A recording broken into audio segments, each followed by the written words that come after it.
देखो आज का जो टॉपिक रहेगा वो है रैखिक समीकरण।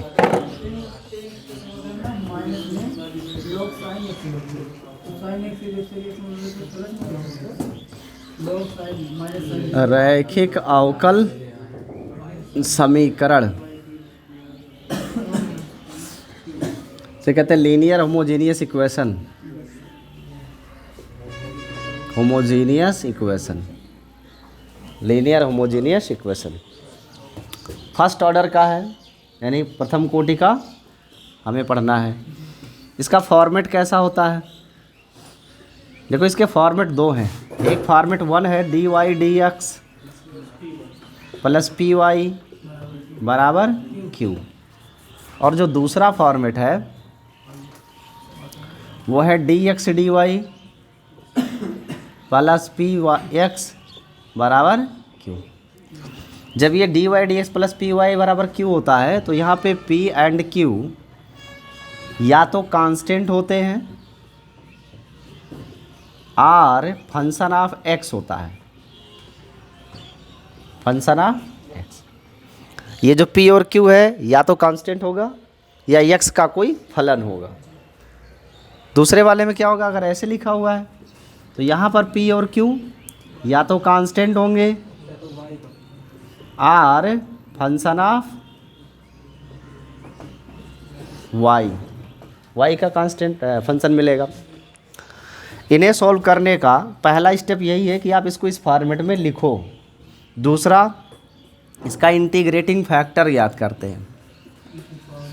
इंटीग्रेटिंग फैक्टर्स, इसे हिंदी में कहते हैं समाकल गुणक। तो समाकल गुणक प्राप्त करना होगा। समाकल गुणक प्राप्त करने के लिए हमेशा ई पावर पी यक्स तब लिखेंगे डी एक्स ना, जब डी एक्स के सापेक्ष अवकलन होगा। अगर वाई के सापेक्ष रहा तो इंटीग्रेटिंग फैक्टर बराबर हो जाएगा E power integral of P D Y. अगर यक्स के सापेक्ष अवकलन है तो यक्स के सापेक्ष समाकलन करिएगा, वाई के सापेक्ष तो वाई के सापेक्ष करना है।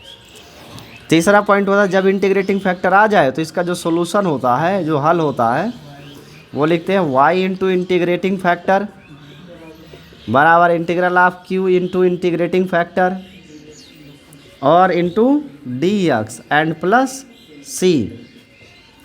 और अगर इस टाइप का फंक्शन बन रहा है तो x इंटू इंटीग्रेटिंग फैक्टर बराबर q into integrating factor into D Y and plus C. इसी का उपयोग करते हैं। एक उदाहरण लेके मैं समझाता हूँ आपको। जैसे इस एक्सरसाइज 9.6 का पहला प्रश्न है d y d x plus 2y बराबर sine x. D y d x plus 2y बराबर साइन एक्स, ये पहला समीकरण दिया हुआ है। इस समीकरण का फॉर्मेट कैसा है? ये जो फॉर्मेट है वो x के डिफरेंशियल के फॉर्मेट में है। ऐसे ही सॉल्व करेंगे इस फॉर्मेट के अनुसार। इसमें सबसे पहले डिफाइन करेंगे क्या कि p और q कितना है, तो इसको कंपेयर करेंगे पी वाई बराबर q से। कंपेयर करने पे p की वैल्यू 2 और q की वैल्यू साइन एक्स दिख रही है। सबसे पहला काम इंटीग्रेटिंग फैक्टर निकालना, E power P D X. तो E power P D X means P means 2 D X और 2 का समाकलन एक्स हो जाएगा, तो E power 2x integrating factor हो गया। अब इसका हल लिखना होगा तो हल क्या होता है? y इंटू इंटीग्रेटिंग फैक्टर बराबर integral of q into integrating factor into D X and plus, तो y इंटू इंटीग्रेटिंग फैक्टर की जगह ई पावर 2x बराबर q sine x into E power 2x D X and plus, या y into ई power 2x और integral of E power 2x sine x d x. अब ये एक समस्या यहाँ आ गई, किसी का इंटीग्रल करना है, लेकिन इस इंटीग्रल में आप ध्यान दें तो ई भी रिपीटिंग फंक्शन है ई को चाहे जितनी बार डिफरेंशियल करोगे ई आएगा, साइन को चाहे जितनी बार डिफरेंशियल करो साइन का कॉस, कॉस का साइन, साइन का कॉस, कॉस का साइन होगा। तो ये दोनों रिपीटिंग फंक्शन है। ऐसे फंक्शन को डायरेक्ट इंटीग्रेट नहीं करना चाहिए, इन्हें अलग से कुछ मान लेना चाहिए। तो इन्हें हम मान लेंगे क्या, आई। तो यहाँ लिख रहे हैं, जगह है, let I is equal to integral of E power 2x into sine x d x. इसके बाद क्या करना होगा हमें, इसे एक को फर्स्ट और एक को सेकंड मानना होगा। तो आई लेट के अनुसार इसे फर्स्ट और इसे सेकंड माना जाना चाहिए। तो फर्स्ट फंक्शन, ये समीकरण नंबर 2 बना लेते हैं। First function that is sine x into integral of second function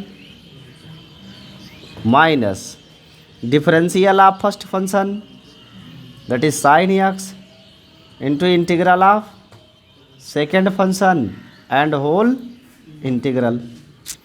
So we have a sin x और e पावर x का समाकलन e power x, but x में 2 का गुणा है तो 2 से, साइन का डिफरेंशियल cos x पॉजिटिव होता है x का 1 और e पावर x का समाकलन e power x by 2 dx। यह हो जाएगा 1/2 e power 2x sine x और माइनस 1/2 बाहर कर लीजिए, integral of E power 2x cos of x d x. अभी यह हल नहीं हुआ, इसको फिर से फर्स्ट फंक्शन और सेकंड फंक्शन मान के एक बार और डिफरेंशियल करेंगे। तो कास का साइन आएगा, तब उसको हटा के आई लिखेंगे, फिर जो मान आएगा वो फर्स्ट में रखेंगे तो आंसर आएगा। तो इसे आप नोट कर लीजिए क्योंकि बोर्ड पे अभी जगह नहीं है, नेक्स्ट टाइम बता रहे हैं इसके बाद।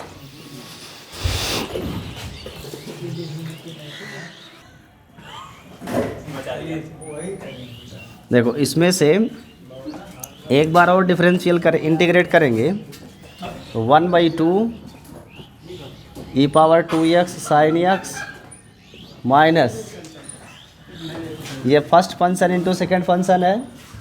तो first function that is cos X into integral of second function minus differential of first function that is cos X into integral of second function E power 2x dx and dx। जगह I is equal to half of E power 2x sine x minus cos x और E power x का ई power x होगा और by 2 हो जाएगा, minus differential of cos x करोगे तो ऋण साइन आएगा। तो ऋण साइन और ऋण ऋण का धन कर देते हैं और ई पावर 2x का 1/2 ई पावर 2x आएगा, 1/2 बाहर कर देते हैं।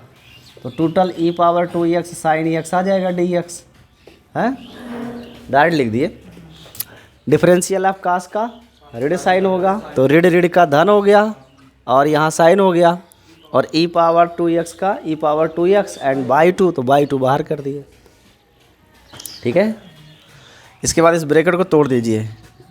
तो आई बराबर हो जाएगा half of E power 2x sine x minus half of E power 2x cos x, और ये माइनस हो जाएगा। अच्छा देखो इसमें नहीं यार, कहीं बाई 2 भी तो नहीं था, इसके पहले 1/2 है ना, इसका गुणा नहीं किया गया। 1/2 यहाँ भी तो है, यस। तो 1/2 का यहाँ भी गुणा करेंगे ना इनसाइड ब्रैकेट, तो ये 1/4 हो जाएगा और ये भी 1/4 हो जाएगा। E power 2x sine X dx। तो आई बराबर हो जाएगा 1/2 E power 2x sine x minus 1/4 E power 2x cos x, और माइनस 1/4 इसको हटा के क्या लिख देंगे आई, क्योंकि इसी को हमने आई माना था। तो ये 1/4 इधर ले आते हैं, प्लस हो जाएगा 1/4 I is equal to 1/2 E power 2x sine x minus 1/4 E power 2x। ये 4 एकम 4 1 5/4 आएगा is equal to 1/2 E power 2x sine X and minus 1/4 E power 2x cos x.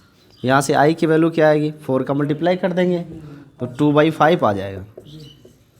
ये 2 से कट जाएगा, 2 आ जाएगा, बाई 5 हो जाएगा E power 2x sine x और माइनस ये 4 से 4 पूरा कट जाएगा, 1/5 हो जाएगा, E power 2x cos x।